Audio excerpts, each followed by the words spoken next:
السلام علیکم ورحمۃ اللہ وبرکاتہ۔ میرا نام ہے عابد علی اور میں اپنے چینل علامہ عابد علی اشرفی سے آپ سے مخاطب ہوں۔ امید کرتا ہوں کہ آپ خیریت سے ہوں گے اور دعا کرتا ہوں کہ اللہ پاک آپ کو سلامت رکھے۔ آج ہم ایک بہت اہم موضوع پر بات کرنے جا رہے ہیں جو کہ ہر مسلمان کے لیے جاننا ضروری ہے۔ ہم قرآن اور حدیث کی روشنی میں اس مسئلے کو سمجھیں گے تاکہ ہم دین پر صحیح طریقے سے عمل کر سکیں۔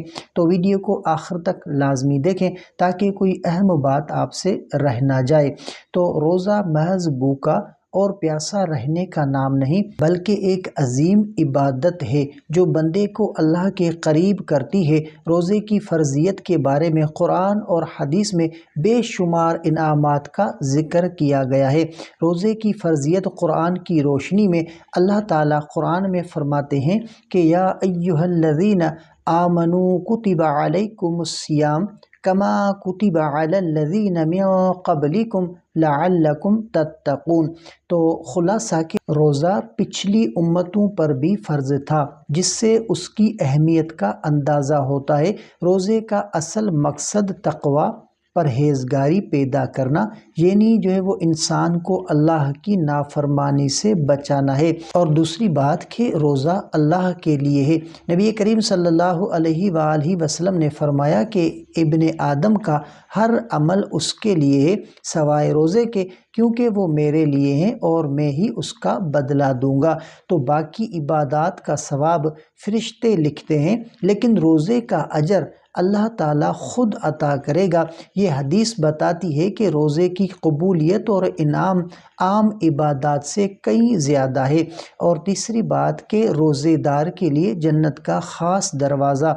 نبی کریم صلی اللہ علیہ وآلہ وسلم نے فرمایا کہ جنت میں ایک دروازہ ہے، اس دروازے سے قیامت کے دن صرف روزے دار داخل ہوں گے، اور جب وہ داخل ہو جائیں گے تو دروازہ بند کر دیا جائے گا، پھر کوئی اس میں داخل نہ ہوگا۔ تو روزے دار کے لیے جنت میں ایک خاص دروازہ ہوگا جو کسی اور کے لیے نہیں کھلے گا۔ یہ روزے کی خصوصی جو ہے وہ فضیلت کو ظاہر کرتا ہے۔ اور روزہ قیامت کے دن سفارش کرے گا۔ تو نبی کریم صلی اللہ علیہ وآلہ وسلم نے فرمایا کہ روزہ اور قرآن قیامت کے دن بندے کے لیے سفارش کریں گے۔ روزہ کہے گا اے اللہ میں نے اسے کھانے پینے اور نفسانی خواہشات سے روکا، بس اس کے حق میں سفارش قبول فرما۔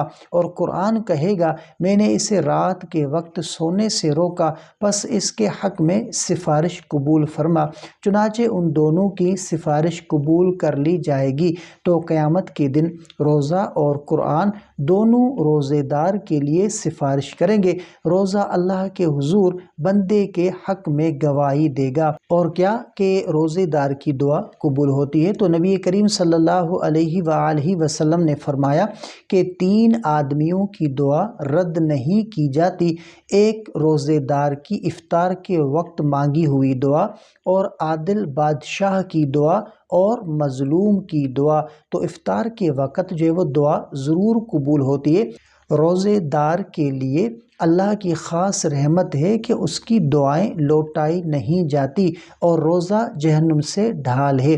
نبی کریم صلی اللہ علیہ وآلہ وسلم نے فرمایا کہ روزہ جہنم کی آگ سے ڈھال ہے، جیسے تم میں سے کسی کے پاس لڑائی کے وقت جو ہے وہ ڈھال ہوتی ہے۔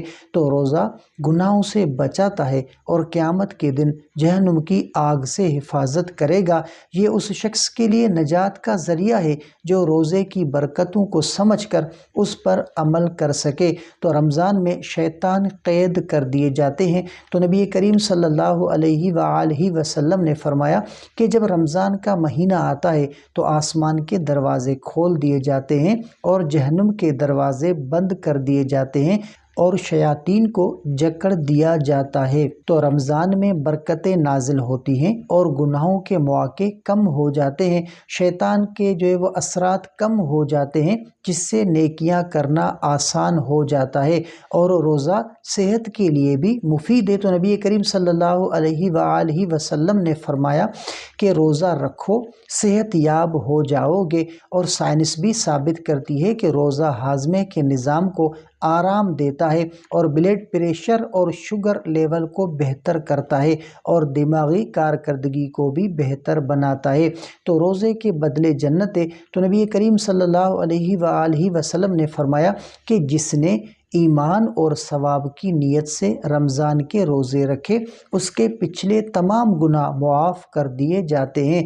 تو سچی دل سے روزہ رکھنے والے کے گناہ مٹا دیے جاتے ہیں۔ یہ رمضان کا سب سے بڑا انعام ہے کہ جنت کی راہ ہموار ہو جاتی ہے اور روزہ اللہ کی محبت حاصل کرنے کا ذریعہ ہے۔ تو نبی کریم صلی اللہ علیہ وآلہ وسلم نے فرمایا کہ جس نے اللہ کے راستے میں ایک دن کا روزہ رکھا اللہ اس کے چہرے کو جہنم سے 70 سال کی مسافت جو ہے وہ دور کر دے گا۔ تو ایک دن کا روزہ بھی اللہ کی قربت کا ذریعہ ہے۔ تو روزہ رکھنے سے جہنم سے نجات اور جنت کی بشارت ملتی ہے۔ تو یہ تھی وہ اہم باتیں جو ہر مسلمان کو معلوم ہونی چاہیے۔ اگر آپ کو یہ ویڈیو پسند آئی ہو تو اسے دوسروں کے ساتھ بھی شیئر کریں تاکہ زیادہ سے زیادہ لوگ اس سے فائدہ حاصل کر سکیں، اور مزید اسلامی ویڈیوز کے لیے ہمارے چینل کو سبسکرائب کریں۔ اللہ پاک ہم سب کو دین پر عمل کرنے کی توفیق عطا فرمائے۔ آمین۔ السلام علیکم ورحمۃ اللہ وبرکاتہ۔